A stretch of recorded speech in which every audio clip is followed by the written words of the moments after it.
Hello student, good morning to all of you. आज हम आप लोगों को प्रोबेबिलिटी पढ़ाएंगे। कुछ स्टूडेंटों का फरमाइश था कि सर हमारा इम्प्रूवमेंट का बैक का पेपर है, इसीलिए हमें प्रोबेबिलिटी नहीं आती है और हमें प्रोबेबिलिटी पढ़ाइए। तो उन्हीं की फरमाइश पर मैं लेकर आया हूँ। चलिए आप लोग ध्यान से देखिएगा। प्रोबेबिलिटी बहुत से स्टूडेंटों को प्रोबेबिलिटी नहीं आता है। तो प्रोबेबिलिटी आखिर में प्रोबेबिलिटी होता क्या है? प्रायिकता। प्रायिकता प्रोबेबिलिटी को हिंदी में क्या कहते हैं? प्रायिकता। तो देखिएगा आप लोग, इसके बारे में हम आप लोग को बताते हैं कि आखिर में प्रोबेबिलिटी की खोज किसने किया। आखिर में प्रोबेबिलिटी का हिस्ट्री क्या रहा होगा, इसके बारे में हम आप लोग को बताते हैं। तो प्रोबेबिलिटी जो है, प्रोबेबिलिटी की खोज सर्वप्रथम किसने किया था?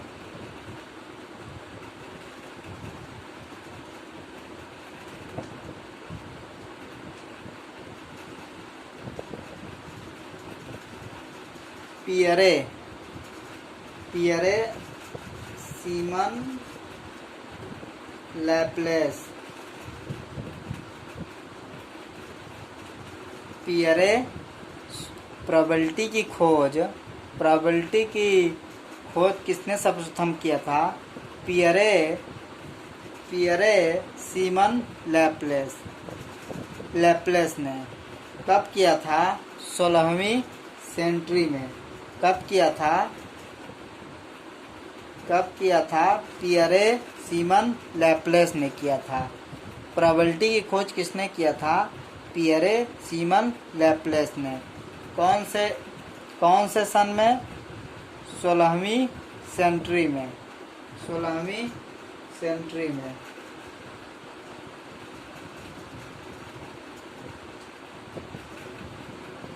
सोलहवीं सेंचुरी में किए थे। 16वीं शताब्दी में प्रोबेबिलिटी की खोज पियरे सीमन लैप्लेस ने किया था और 16वीं शताब्दी में किया था। तो प्रोबेबिलिटी का हिस्ट्री क्या है कि दो दोस्त थे।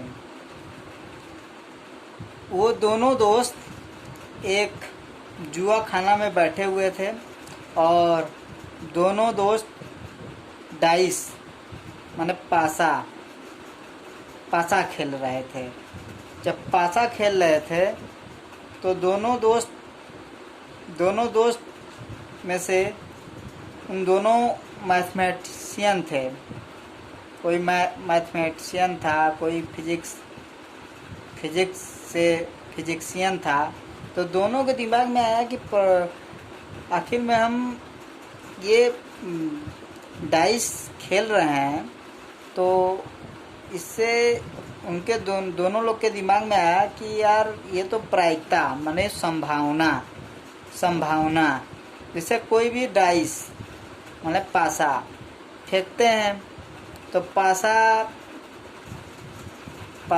फेंकते हैं तो उसमें 6 आने की संभावना कितनी बार है?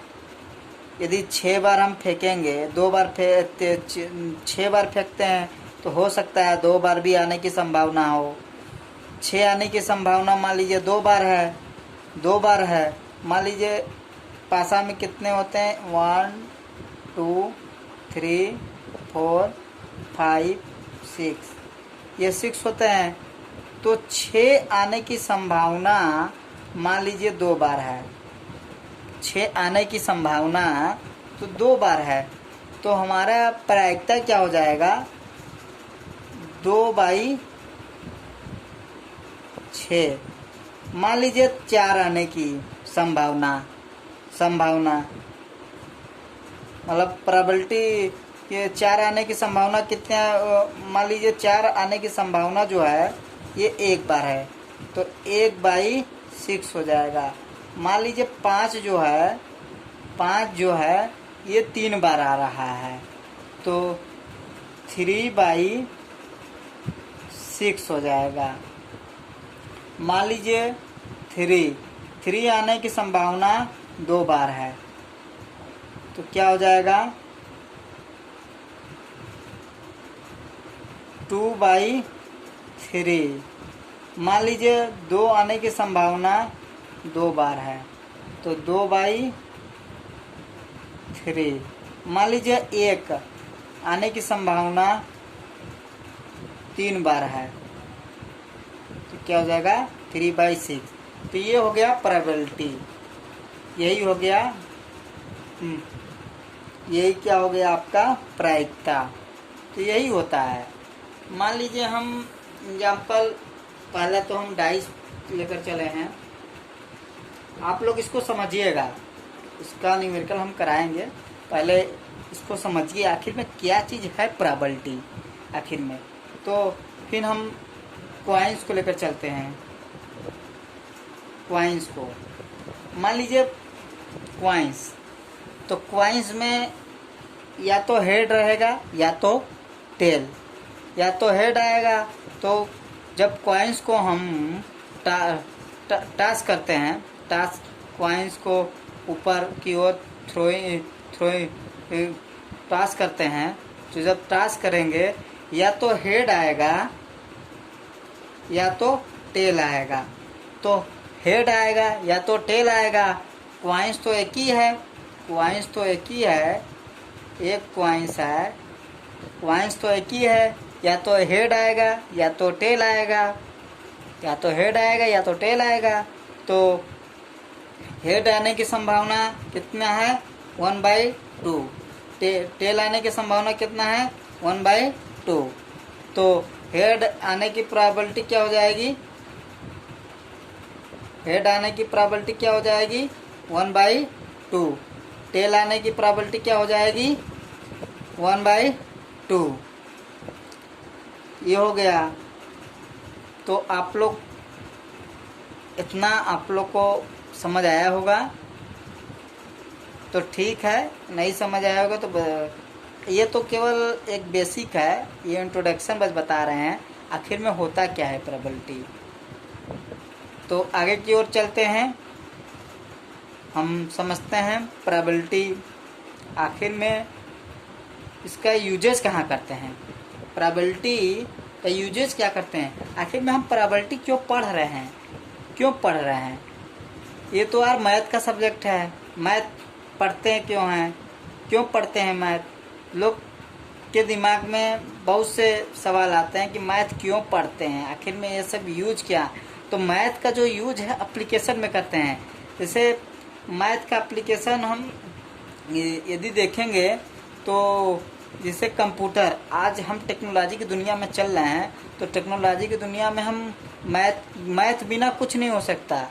जो कंप्यूटर का खोज किया था चार्ल्स बेबेज, वो मैथमेटिशियन था, न कि कोई वैज्ञानिक था वो, ये समझ लीजिए। तो एक मैथमेटिशियन ही टेक्नोलॉजी को आगे बढ़ाने का उसका मेन वही उपदेश था, है नहीं।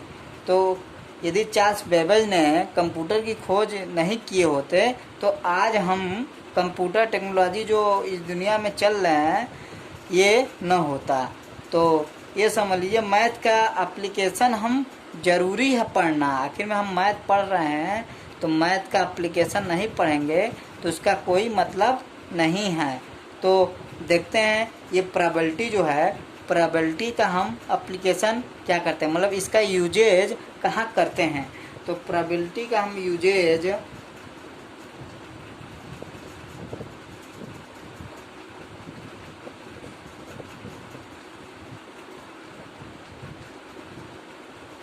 प्रोबेबिलिटी का हम यूजेज जो है ये बायोलॉजी मतलब जीव विज्ञान, इकोनॉमिक्स, जेनेटिक्स, इत्यादि में करते हैं, है नहीं। तो प्रोबेबिलिटी का जो एप्लीकेशन है ये हम बायोलॉजी,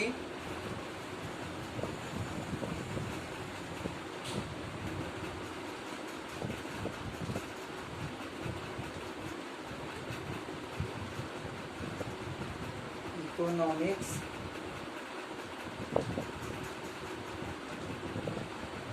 फिजिक्स,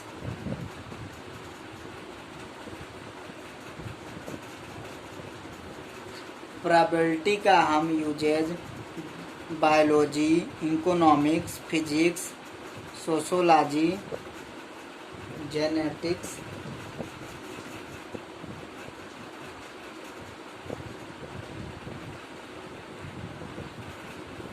इत्यादि में ETC इत्यादि में करते हैं। तो आप लोग जान गए कि आखिर में हम प्रोबेबिलिटी क्यों पढ़ रहे हैं। जब तक आप ये नहीं जानेंगे कि प्रोबेबिलिटी का आखिर में हम यूजेज कहाँ करेंगे, तब तक आपको प्रोबेबिलिटी में इंटरेस्ट होगा ही नहीं। जब आप ये जान जाएंगे कि प्रोबेबिलिटी का यूज हम बायोलॉजी में करते हैं, इकोनॉमिक्स में करते हैं, फिजिक्स में करते हैं, सोशोलॉजी में करते हैं, जेनेटिक्स में करते हैं, ETC इत्यादि में करते हैं, तो आपके दिमाग में आएगा कि यार हम प्रोबेबिलिटी पढ़ रहे हैं तो इसका यूज हम करेंगे। इसका यदि यूज नहीं करेंगे तो हमको इंटरेस्ट नहीं जागेगा। तो आप लोग को इतना समझ आया होगा। आगे की ओर हम चलते हैं। चलिए आगे देखते हैं और क्या है प्रोबेबिलिटी आखिर में।